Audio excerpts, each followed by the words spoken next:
Alright, so after I've serviced the fuel filter and the air filter, I'm still losing power, so we're going to have to take these injectors out and figure out how to clean them. Let's get started.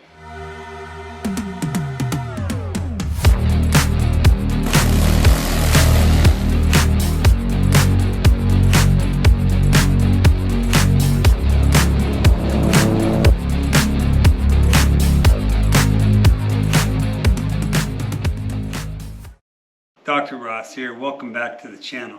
This is my Yanmar 23 horse diesel 4-wheel drive tractors. Lately it started really sputtering and losing power, especially under load, which would indicate the fuel injectors are dirty. I wanted to start with the fuel system, and so right off the bat I did a fuel filter, and what I found out was that I had let that go way too long. It's a water separator and fuel filter all in one with a glass bowl. And if you look at yours and there's any black residue, gunk building up in the bottom, you've got to know that that is making its way through and probably clogging your injectors. We're going to come up short of rebuilding them because I haven't been able to find any parts or these injectors online at all. And I couldn't really find anybody that had any kind of tutorial on this particular motor there. So we're going to get these injectors out and teach ourselves how to clean them, and we'll do it together, and maybe we'll all learn something together. Hey, if you know anything about these motors, then please drop us a comment so that we can all share in the knowledge. Air intake line up out of the way here is kind of stored over there. Pretty dirty down inside. I should have replaced my air cleaner sooner. These are the fuel return line hoses that we need up out of the way.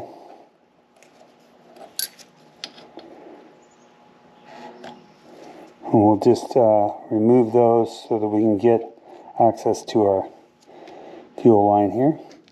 As I'm taking these bolts off of the fuel return line, I'm noticing that they have this little crush washer on either side of the fitting. And it's best to replace these crush washers. Technically speaking, they're one-time use. So if you've got new ones, then let's replace these. Alright, so here's how these come out. Now that we've got the return fuel line out of the way, and we can see that the fuel lines come from the injection pump separately right up through here, then you can see that the injectors are held on by this plate right here and these two nuts holding it down. We're going to loosen up the fuel line coming from the injection pump.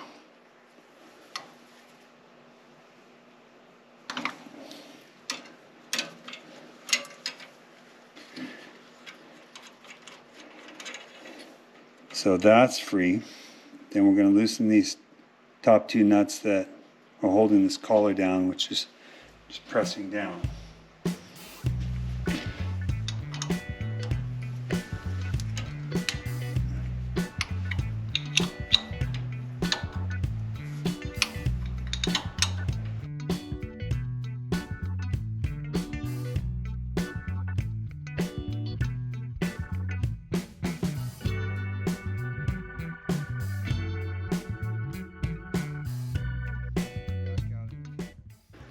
Okay, this little collar is holding the injector in.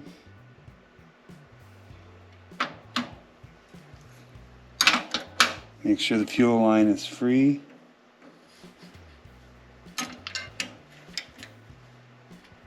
Grab hold of the injector and just work it right out, and it'll pop right out of there. Alright, so here is the actual injector assembly. The fuel pump, which is directly driven, is supplying pressure to the manifold, and the manifold, through a series of cams, is providing pressure up according to the timing, squirting fuel under pressure up into those three lines we would call the fuel rail. And so pressurized fuel is coming in here, and then the excess is coming out the top and going back to the return. And the business end of it is down here, there's a really fine needle that is putting the mist of fuel into the cylinder. And so the thinking is that this is all gunked up and clogged up and it doesn't look too great. So we're going to disassemble it and get inside here and get this all cleaned up. This top comes off.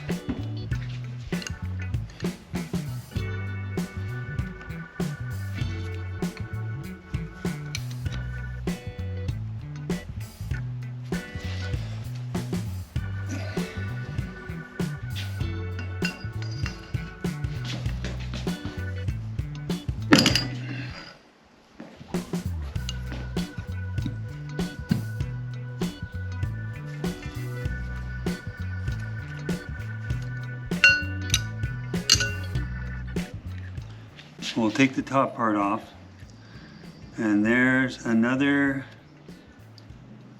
crush washer here, and then there's a couple of shims on top of the spring here. We don't want to lose those. Those go in the top of the cap on top of the spring. And then the actual spring itself. And then there's a little spring end in there, a little puck goes on the end of the spring that does the pushing. Now there's going to be a push rod too down in here. This push rod is pushing on the needle, and then down inside there's a needle down in there that fits very snug.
Those are pretty tight. I don't know what the torque spec is, but in order to get them loose, it takes a little extra.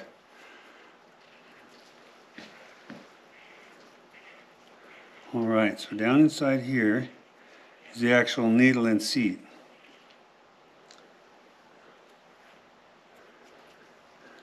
This needle that's inside here, it's very precision needle point, and it can easily get gummed up. And down in there is the little seat that it goes on, and we've got to get this cleaned up.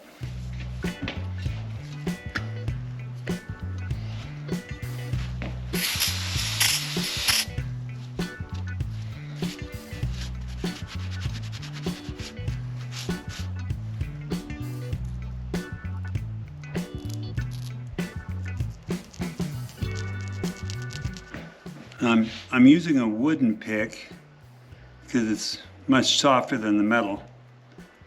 I just want to be able to get it clean. I don't want to change the size of the orifice.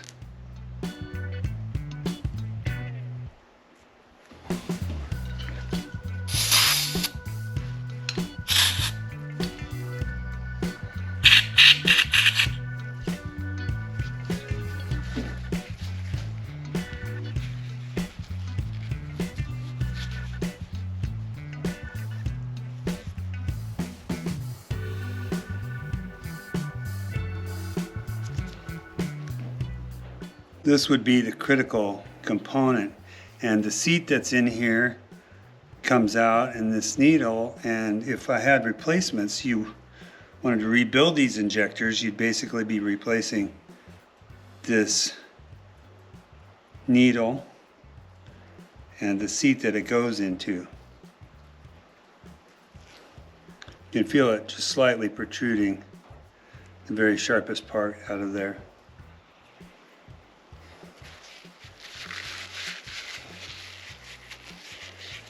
Imagine a true injector rebuild would also include probably a new spring and shims, but I haven't been able to find anything. If you know where to get parts, rebuild kit, or new injectors for this motor, then please drop a comment so that we can all have that information. YM for original Yanmar.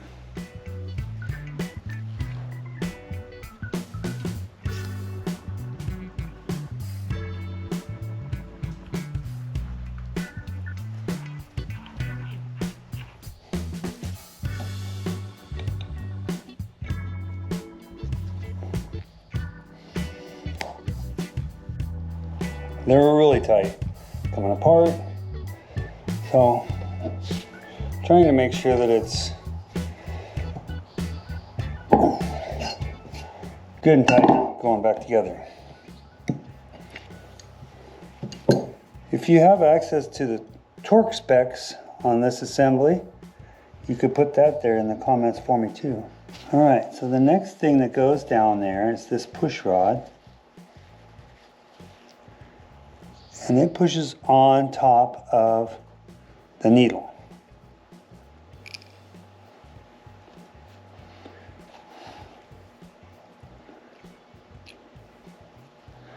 We've got to make sure that's seated down in the hole.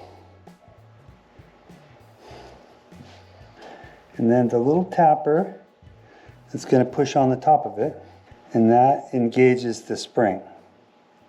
Just there.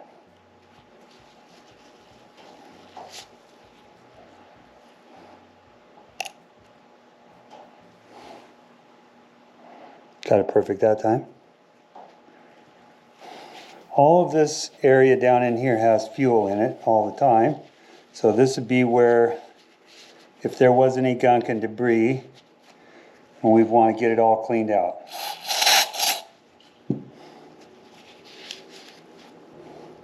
Spring goes on top of that little tappet. And on the top here at the return, we can't forget these two shims. Those go down inside this cap.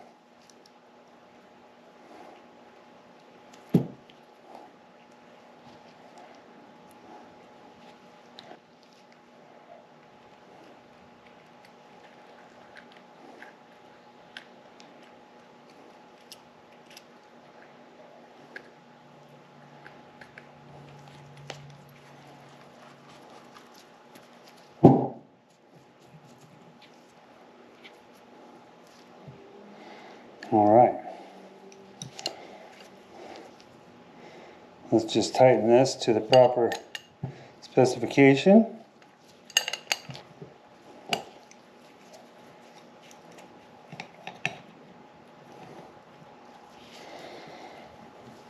Which is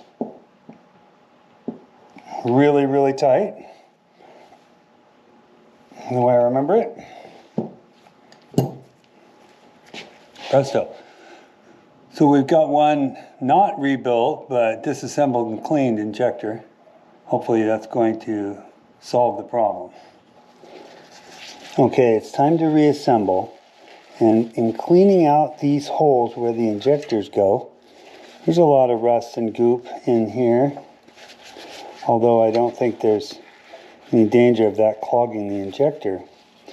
And one of the holes had this shim down inside. And the hole does look a little different than the others. I don't know if you can see right down in there, there's a little recess and it had this shim in it. It's not brass. It feels like plastic. If you know why that was in there, please give us a comment what it's for. I'm going to put it back. The bottom of the cylinder looks slightly different, and maybe it's some kind of repair.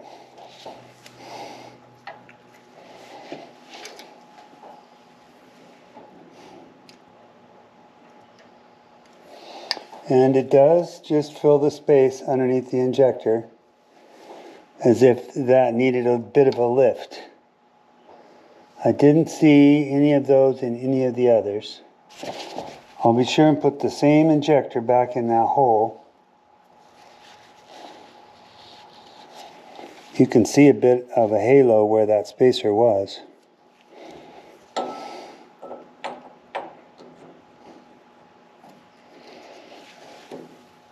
So we've got to line up the fuel rail and get that little knob back in.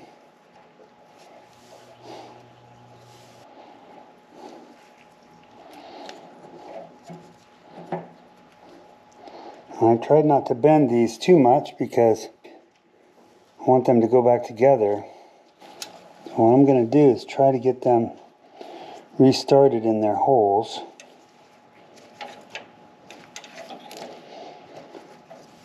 Make sure they're lined up and not binding before I tighten the injectors down.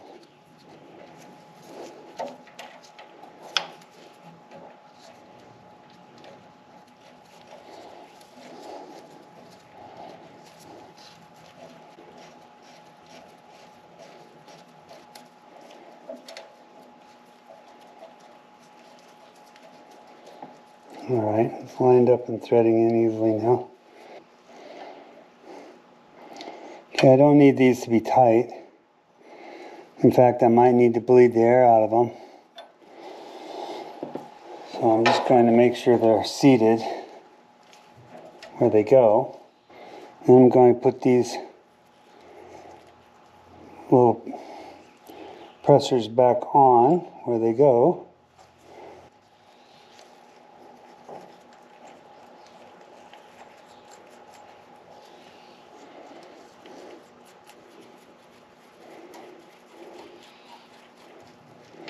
I remember how tight these felt when I took them off, and it stands to reason that they need to be evenly tightened down, so that they press straight down on the injector.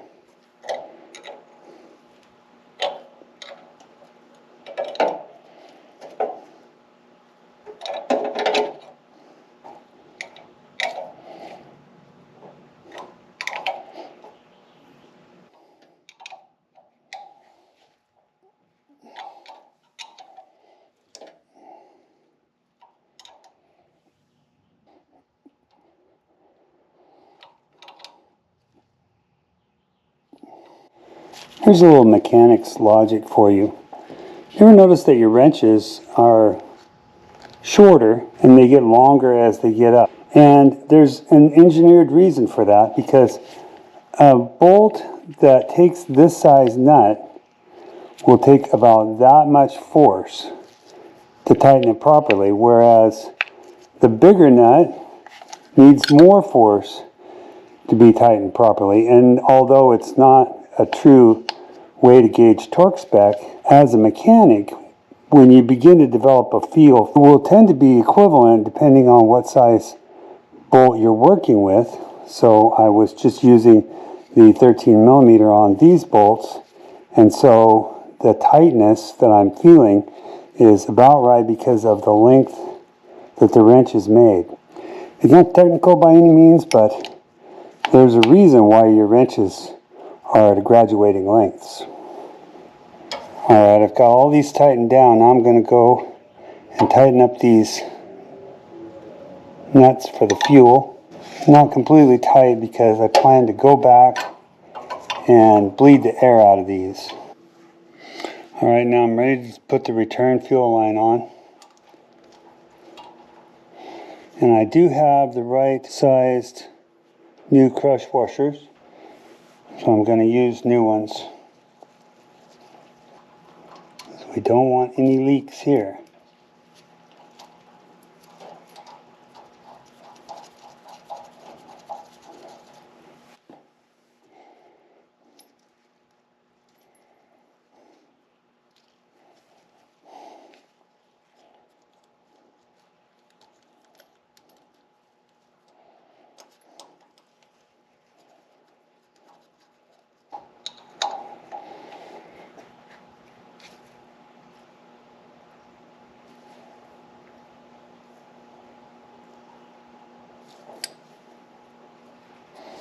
Okay, I'm going to bleed the fuel lines first, and then I'll put this intake hose back on. Alright, so now we pull out on the decompression cable so that the engine won't start, and we're going to crank it.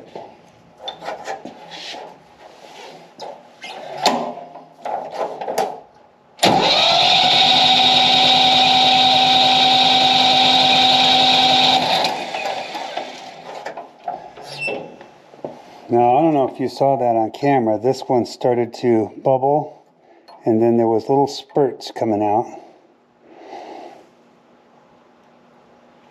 So I'm going to tighten it and do this one.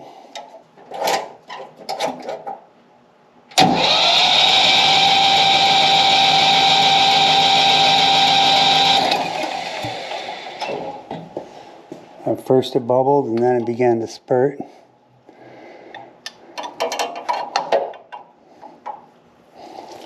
Watch really closely. Right here, should be able to see a couple bubbles, and then fuel begin to spurt out.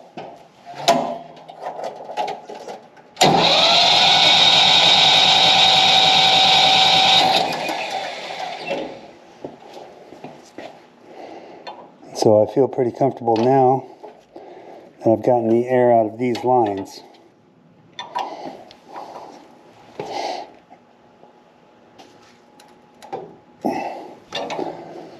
Alright, let's put the intake back on and attempt to start.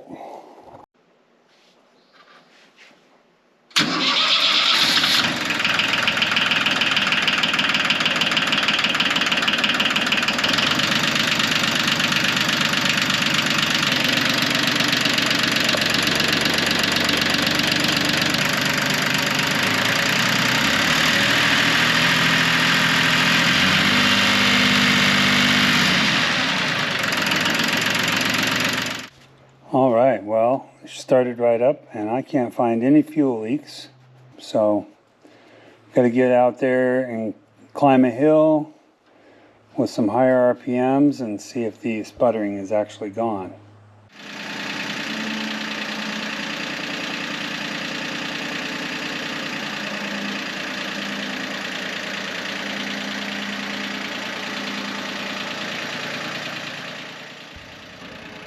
Hey, it's Dr. Ross from the future here, and I'm happy to say it's fixed. It's running like a champ. If you like this video, please hit that like button for me and share this and subscribe. And thanks for riding along with me. It was sure fun having you. I'll see you in the next video.